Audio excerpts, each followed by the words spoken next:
Uma criança não sabe, ela não tem a experiência do tempo cronológico como nós temos, administrado, colocado, a gente sabe quanto tempo vai durar, quanto... Não. Uma criança nessa primeira fase da vida, quando é colocada distante da mãe, é como se ela estivesse negada dela mesma. E é impressionante as cicatrizes que isto causa na alma de uma criança. Os psicólogos chamam isso de cicatrizes no cérebro, né? Que é um jeito de mostrar justamente o peso que esta emoção tem para determinar até mesmo a maneira como a pessoa se pensa pela vida fora. Então uma criança que sofre demais da ausência da mãe nessa primeira infância, ela pode se transformar numa criança muito insegura ao longo da vida. Justamente porque ela não teve o suporte e a garantia desta união total. A mãe se ausentou demais da vida daquela criança e ela começou a sentir aquela ausência de uma maneira tão desolada que ela começou a desacreditar dos afetos.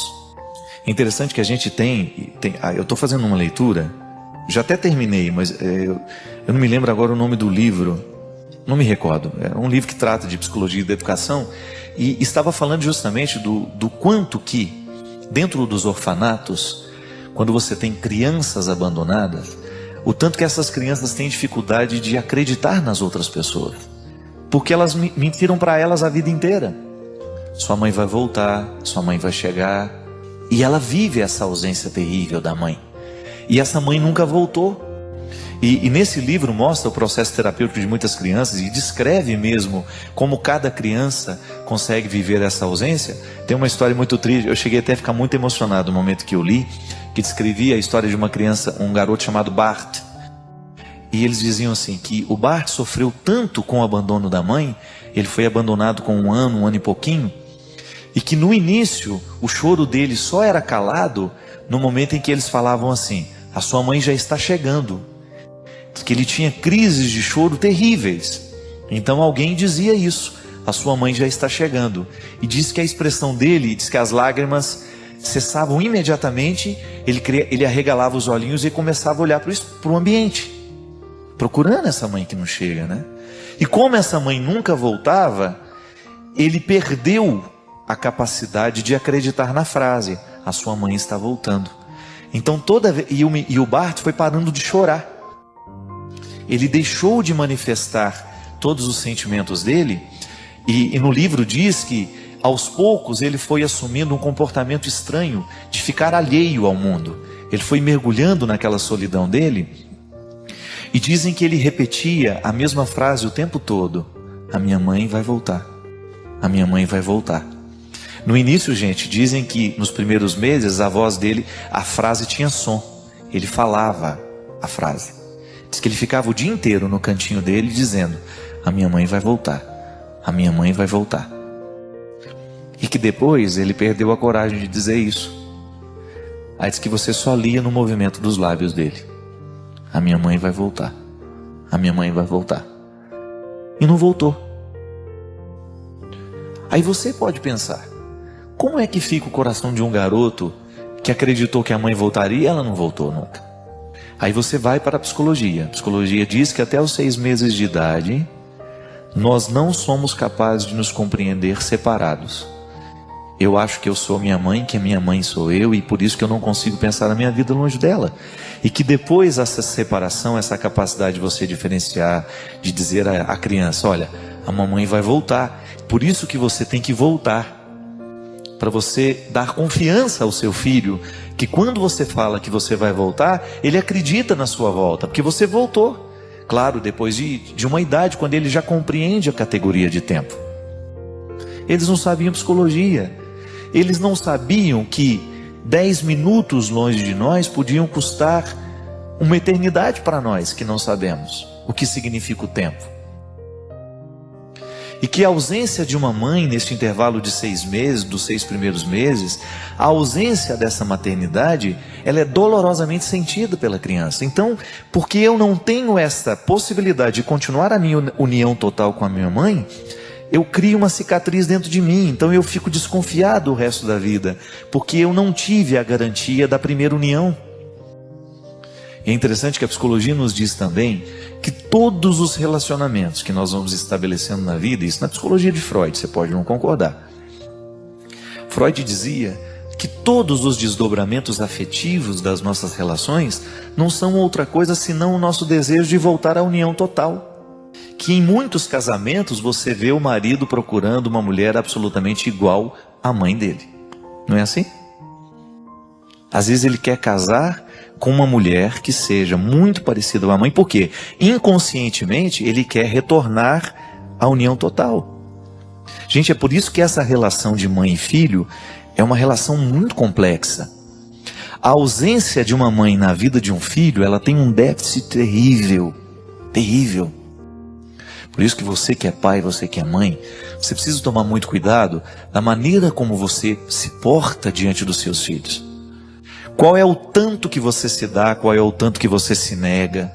Porque esta capacidade de articular esse equilíbrio, de estabelecer confiança dentro dessa criança, sabe por quê? Porque senão um dia vai virar um adulto infeliz, inseguro.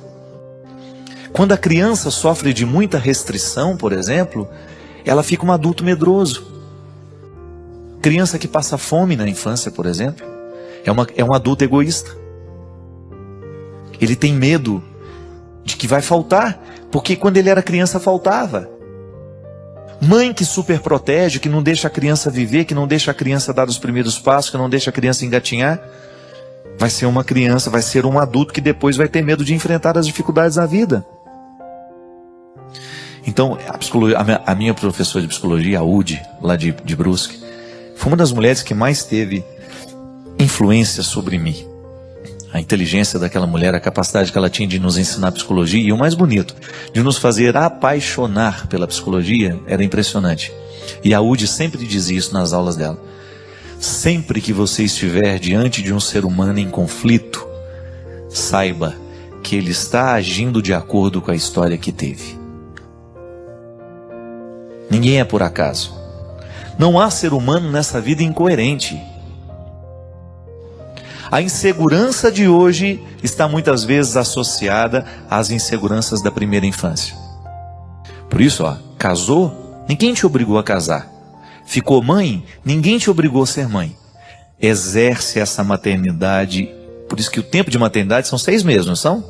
Licença de maternidade? Justamente, já está em torno do ensinamento da psicologia. Mas aí a mulher tira 6 meses, ela vai passear, vai para o shopping, fica com a babá, a criança. Não pode, criatura. Fazer filho é igual construir casa. Se você não lança bem as bases desse fundamento, depois cai, quebra, não serve para nada depois. Destrói inteiro. Por quê? Porque faltou a estrutura. A sabedoria está aí no mundo animal, gente. Você já viu cachorra que deu à luz, que pariu, sair para passear com as amigas? Você já viu alguma leoa? Eu vou dar uma volta pela selva, estou muito angustiada. O leão não tá me tratando como eu preciso. Não é? Nunca vi uma girafa passeando pela selva angustiada, deprimida, largando a cria dela num canto. Não. O animal fica grudado e ai de quem chega perto. O instinto animal mostra como tem que ser a vida. Enquanto aqueles pititinhos não estão prontos para serem deixados sozinhos, a mãe não abandona. Agora, o problema é que a vida animal, ela é perfeita. O instinto é perfeito. A não ser que tenha algum problema que a mãe rejeite a cria. Aí depois vem uma galinha e adota uma minhoca, né? Já viu isso? Essa solidariedade no mundo animal, né? A galinha vai para comer a minhoca e percebe que é uma minhoca abandonada. Ah, não vou te comer, eu vou cuidar de você, que você hoje está abandonada. Então essa solidariedade do mundo animal tem que nos ensinar. Você que é mãe, pelo amor de Deus, não negligencie esta sua responsabilidade. Volto a dizer, já falei isso aqui várias vezes. Maternidade e paternidade não é apenas exercício de função biológica. Não é só parir, não é só fazer o filho. É depois você se comprometer com todo o processo da criança. Porque senão você vira um fabricante de gente infeliz. Desculpe-me o termo, mas há muitos pais e mães que são verdadeiras fábricas de gente infeliz. porque não assume na hora certa a responsabilidade de cada tempo. Olha, a primeira infância exige dedicação total, não adianta. Pariu, vai ter que cuidar.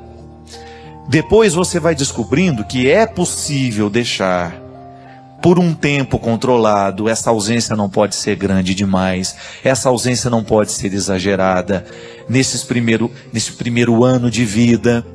Hoje eu estava vendo, não sei se você viu acho que foi ontem, no jornal Hoje, mostrando as crianças ficando na escola.